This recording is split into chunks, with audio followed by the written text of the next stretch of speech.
Bueno, hoy vamos a dar una clase totalmente nueva. Vamos a hablar en vídeo y para que podáis verlo varias veces.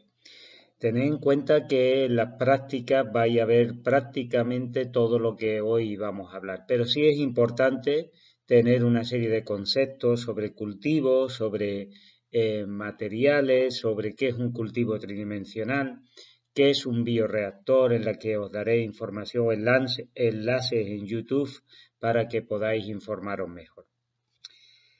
Eh, el cultivo no es más que todas aquellas técnicas que nos permiten mantener la célula in vitro, es decir, una célula extraída a partir de un órgano y que vamos a cultivarlo en un medio totalmente anómalo, que es el de un cultivo con una serie de líquidos fuera de su medio natural. Y este cultivo permite una gran aproximación a sus propiedades intrínsecas y también a sus funciones in vivo. Este cultivo incluye no solamente células, como estáis habituados ya a escuchar en estos días, sino también órganos. Y por lo tanto, podemos dividir los tipos de cultivo en órganos, en cultivo o explantes primarios. Veremos el concepto de cultivo celular primario y sobre todo el de subcultivo. Estos conceptos son fundamentales a partir de ahora en toda la asignatura porque nos permitirá entender muchos de los conceptos que luego aplicaremos en la medicina generativa. El cultivo de órgano, ¿en qué consiste? Pues no consiste más que un fragmento del órgano, el órgano metido dentro de un medio de cultivo en el que está inmerso en su interior y por tanto mantiene su organización tridimensional. Un fragmento de bazo, un fragmento de hígado, un fragmento de músculo, ese mantiene toda su estructura tal cual es, y eso es importante porque además mantiene sus características histológicas de forma parcial o incluso total. Algunas células permiten mantener todas sus propiedades y eso nos va a permitir también crear órganos tal cuales. Hay un intercambio entre lo que es el medio de cultivo que rodea a todo lo que es el órgano y ese intercambio no solamente es en cuanto a los propios nutrientes. Recordad que no existe vascularización, los vasos sanguíneos ya no existen ya que han sido extraídos del propio órgano, se nutre del medio de cultivo pero también elimina todos sus elementos que deben ser excretados al medio del cultivo. Por tanto, el medio de cultivo es un elemento no solamente de nutrición, sino también de eliminación. Las características fundamentales de las células que son células diferenciadas. Los cultivos de órganos permiten tener órganos que células que ya se han diferenciado y por tanto puedan ser órganos por completo, pueden ser estructuras completas a partir de la diferenciación. Es decir, si es un fragmento de oreja, va a permitir originar una oreja tal cual es. Una de sus principales inconvenientes es su crecimiento periférico. Las células crecen periféricamente y por tanto no pueden crecer más en cuanto a aumento. Su crecimiento está limitado por la propia estructura tridimensional y por tanto el tamaño es el que es, no puede ser más. Y otra de las grandes características que dificultan el crecimiento de ese órgano es la existencia de múltiples diferentes tipos celulares. Esa diferenciación celular es fácil de entender. No se trata de un solo cultivo celular en la que, por ejemplo, puede existir músculo, sino también existen músculos, vasos, etcétera. Por tanto, es difícil de mantener este tipo de cultivo de órganos. La otra cosa que debemos de entender son los explantes primarios. Está constituido por pequeños fragmentos de tejidos de órganos que se adhieren a una superficie, la superficie de donde se halla el cultivo. Su crecimiento también es periférico y es útil para el crecimiento de pequeñas biopsias, o como puede ser biopsias de piel, la que a partir de la periferia de la biopsia empieza a crecer una serie de células que luego pueden ser removidas como si fuera un cultivo secundario. ¿Qué es un cultivo primario? Mirad, a partir del tejido propio, el tejido vivo, como puede ser el tejido muscular, y por disgregación celular que tendréis ocasión en las prácticas de realizar, permiten la disgregación de múltiples células. Esta disgregación celular puede ser enzimática, mecánica, química, etc. En definitiva, lo que pretendemos es que a partir del órgano vivo podamos extraer células que están en suspensión en el medio.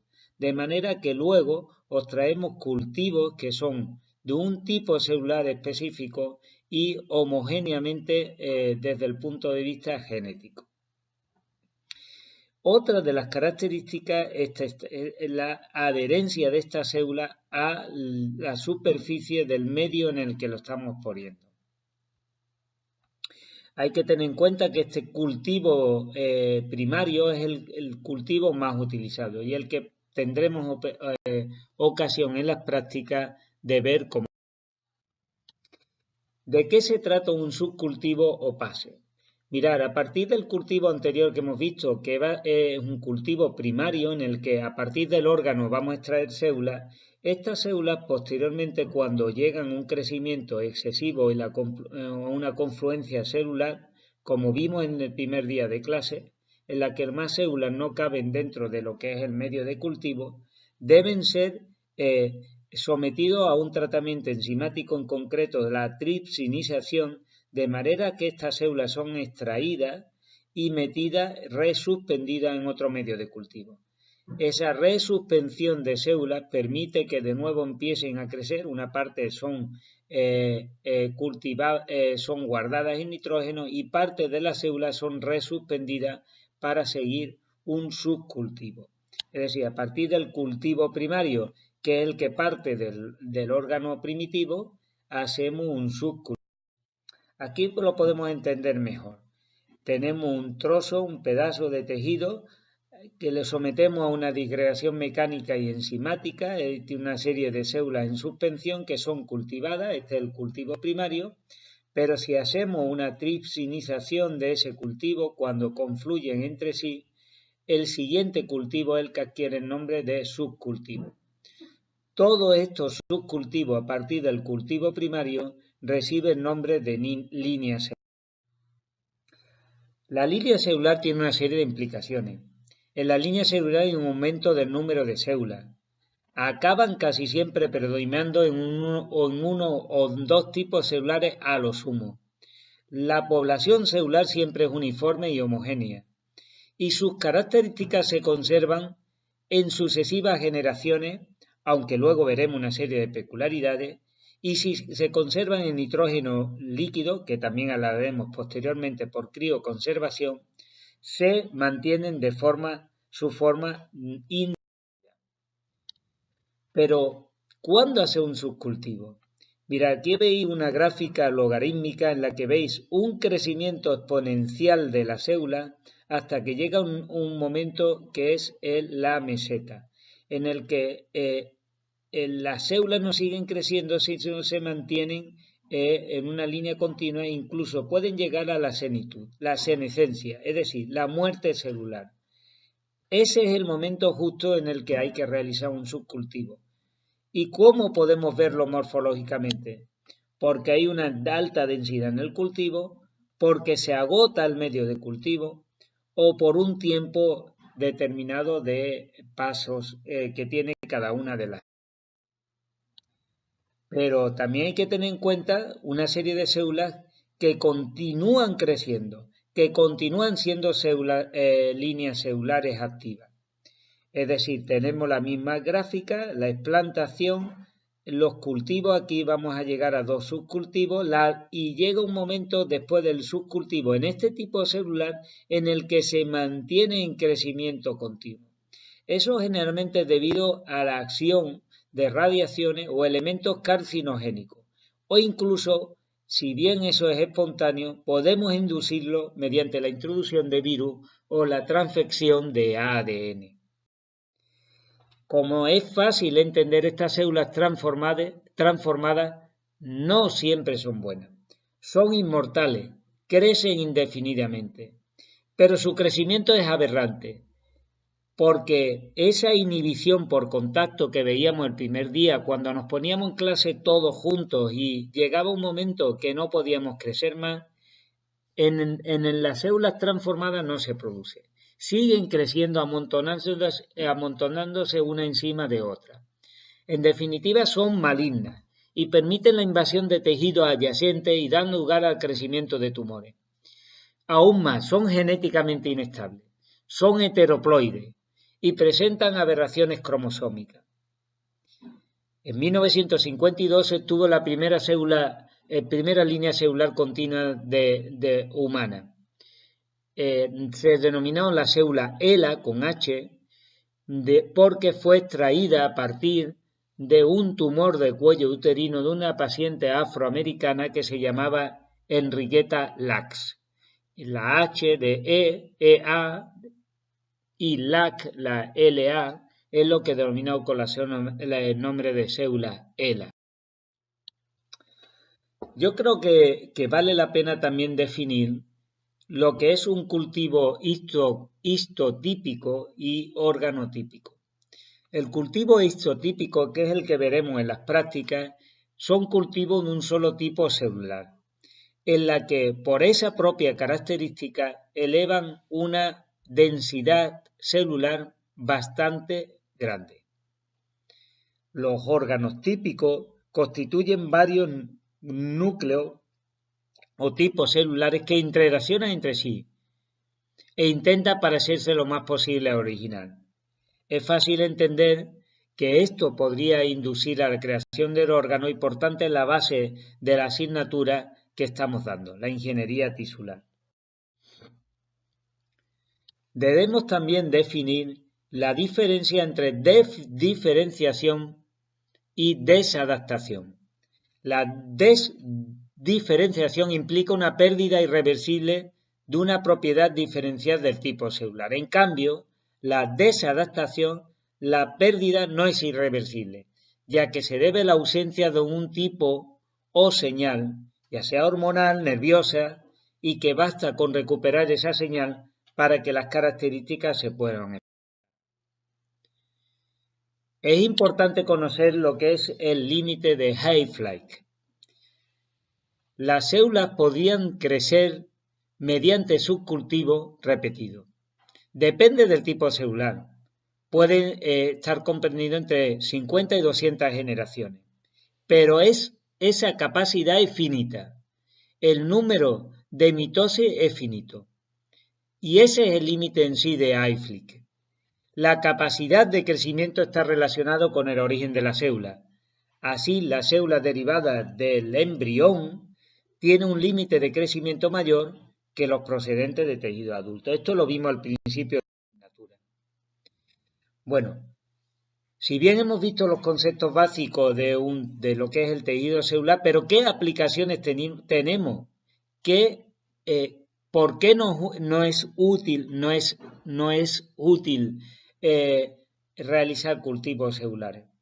Pues podemos estudiar actividad intracelular, la transcripción del DNA, la síntesis de proteínas, el flujo intracelular, la ecología propia, la acción de drogas que pueden ser activas frente a determinadas infecciones o tumores, o el estudio de interacciones entre células. Todo ello no es posible estudiarlo si no se realiza cultivos de células. Pero como veréis en las prácticas, sí vale la pena recordar, aunque luego lo veréis más profundamente, cómo podemos obtener dicha célula.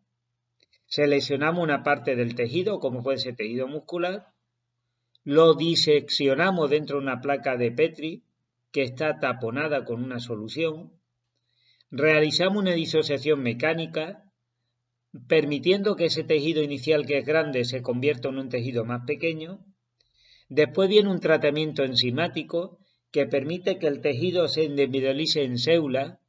Esta disociación enzimática generalmente se realiza con tripsina o colagenasa. Se liberan los fragmentos, bien por agitación o por fricción.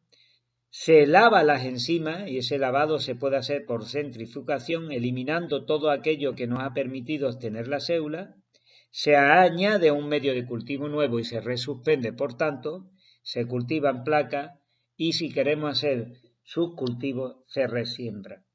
Esto que es demasiado técnico, teórico, lo podréis ver en las prácticas desde el punto de vista mucho más sencillo en su aplicación. La resiembra no es más que transferir esas células de una placa a otra placa para continuar la proliferación del cultivo. Para liberar esa adhesión que tiene la célula al fondo de lo que es la placa, porque las células tienen una tendencia a adherirse al plástico, se utilizan enzimas. La enzima que se utiliza habitualmente es la tripsina.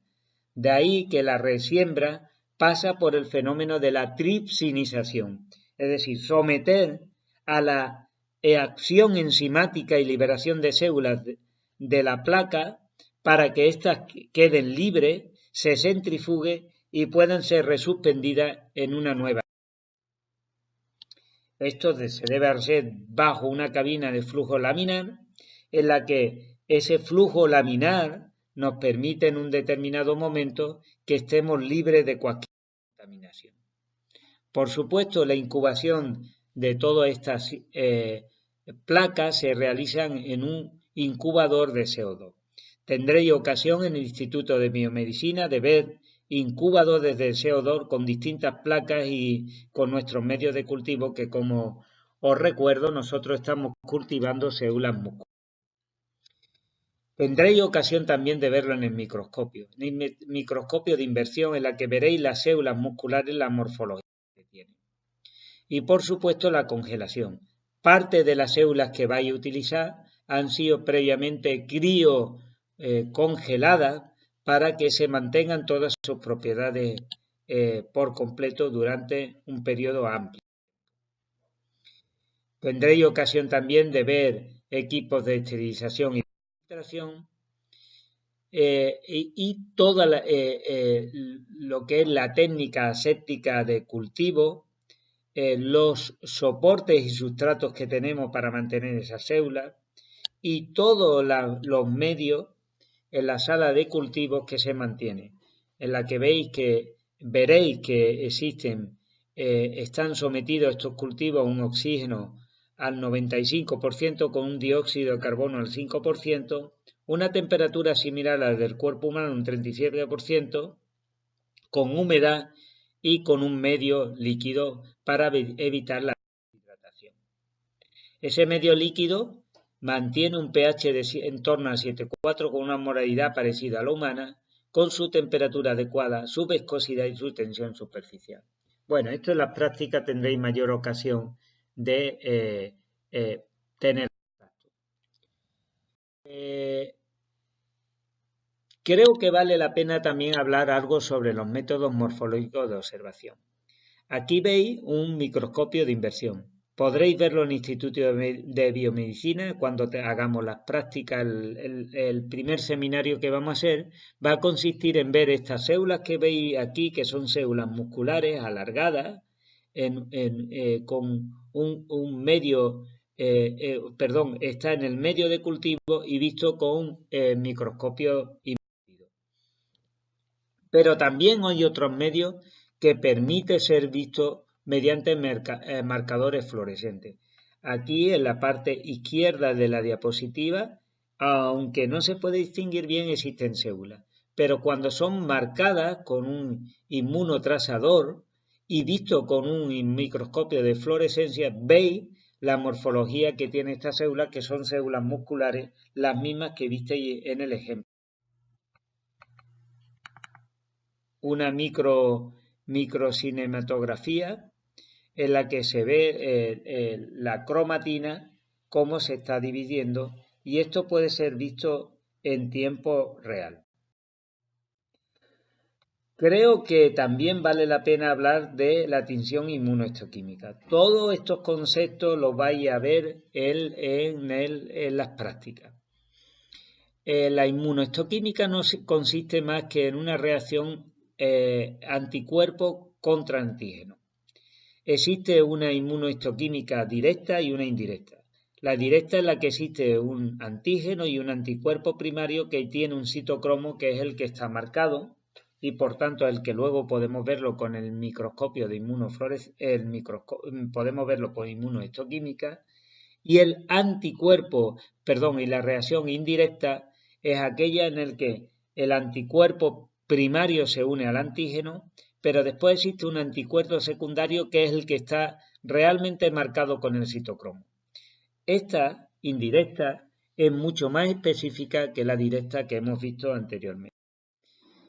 Aquí veis la reacción de inmunohistoquímica a la fosfatasa alcalina.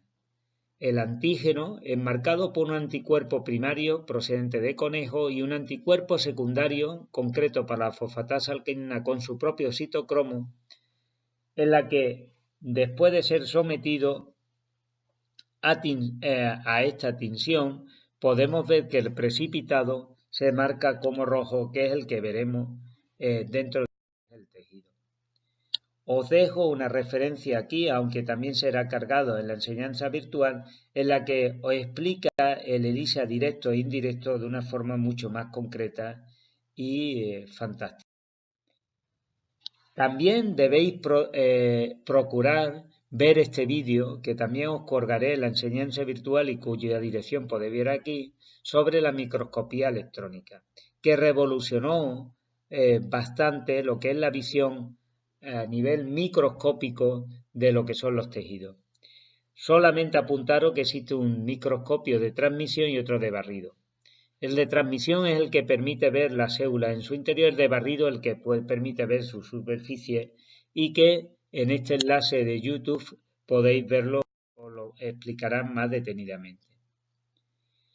La criopreservación no son más que métodos que permitan la conservación de células a bajas temperaturas. El objetivo final no es más que permitir que se mantengan las características propias de la célula y poder ser almacenadas durante el largo. Otra cosa que quiero que prestéis atención es a las contaminaciones. Las contaminaciones de los cultivos pueden ser físicas, químicas, biológicas o microbiológicas. Las físicas pueden ser debido a las radiaciones ionizantes. Estas radiaciones ionizantes pueden alterar el ciclo celular y afectar el genoma. En cambio, las no ionizantes no suelen afectar al genoma. Las contaminaciones químicas son debidas generalmente a la limpieza del material en el que empleamos, en la que existen impurezas o trazas químicas que pueden alterar el cultivo.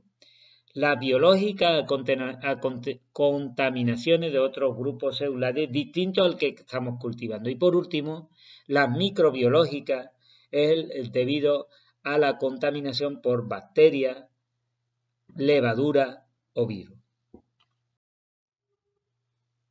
Estamos terminando y creo que debemos prestar un poco de atención a los cultivos tridimensionales. El cultivo tridimensional que mantiene una estructura en sí. No es un cultivo plano de un grupo celular, sino tiene una propia estructura. Y puede ser primario o secundario. Puede ser primario cuando está cubierto, cuando está extraído del tejido, un fragmento del tejido puesto en cultivo. Es importante que ese fragmento esté cubierto, evitando su flotación, porque la flotación del mismo va a hacer que parte de las células estén flotando en el medio de cultivo y se pierdan del fragmento tridimensional. Aquí, como veréis, al ser un fragmento propio del órgano, es fundamental la vascularización. Como no podemos meter vasos sanguíneos en el interior del cultivo, el medio de cultivo es la propia vascularización, de donde obtiene nutrientes y donde excreta desechos. El cultivo secundario es aquel en el que se cultivan células aisladas y posteriormente sometida a una matriz tridimensional y se cultiva. Ambos cultivos tendremos ocasión de verlos en las prácticas. Por último, los bioreactores. Es un tema muy interesante y que será fruto de un trabajo en grupo. El bioreactor no es más que un recipiente o sistema que mantiene un ambiente biológicamente activo. En palabras llanas, deberíamos decir que no es más que un organismo artificial, en el que en ese organismo artificial se mantienen las células como se mantuvieran dentro del cuerpo humano. Aquí os dejo 3 referencias, 2 de ellas de cómo realizar un bioreactor, unas prácticas muy interesantes, y otro cómo explica qué es un bioreactor en sí. La criopreservación, como os dije anteriormente, no es más que el método que me permite tener a baja temperatura células y con esa baja temperatura mantenerse durante un tiempo.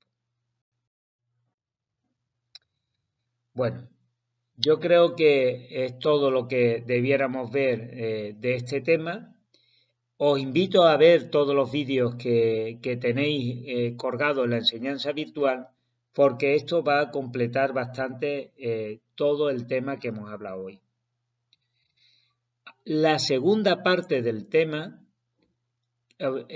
y algunas partes de la primera, la que hace referencia a cómo está constituido un laboratorio, etcétera, no es materia de examen.